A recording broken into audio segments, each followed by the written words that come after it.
Nĩ tũcokereria tũgĩthiĩ ĩmwe kwa ĩmwe nginyagia iharo-inĩ meharĩrĩria maikĩrĩka rĩa gatatũ rĩa mahenya ma gũtua ng'ongo ma Chepsaita nĩ mathiĩte na mbere. O rĩrĩ mbĩtĩka ici iratanywo kũhanĩka tarĩki 6 mweri-inĩ twerekeire kaunti-inĩ ya Uasin Gishu.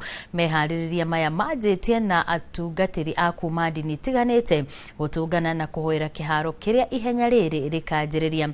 Mũtabania wa ihenya rĩrĩ Farouk Kibet arĩthaganagia na nĩguo mbeca iria cionganio ikahũthĩka gũtigĩrĩra gĩthomo kĩa arutwo arĩa maumĩte famĩlĩ iria itehotete mũtũrĩre-inĩ hamwe na gũkũria taranda cia ateng'eri a gwĩthegea. Watu wa Western wametoka huko wamekuja hapa, watu wa Rift Valley wamekuja kutoka huku zote mmekuja hapa, tunakutana hapa na tunatengamana ili tuishi maisha ya pamoja kwa uzuri kwenda mbele. Anaposema education is an equalizer, anamaanisha kwamba wewe pia jikaze, usomeshe wako, ataketi na mtoto wa rais, ataketi na mtoto wa mjumbe, ataketi na mtoto wa balozi, wasungumuze lugha moja. Tunataka watoto wasingatie mambo ya elimu.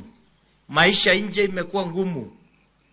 Barabara mzuri ni kuelekeza watoto maisha ya elimu. Mambo ya afya katika taifa tuisichukulie msaa.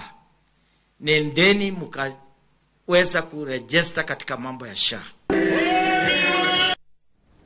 Nayo thirikari ya kaunti ya Nyandarua nĩ iranĩire kuongerera kĩgĩna kĩrĩa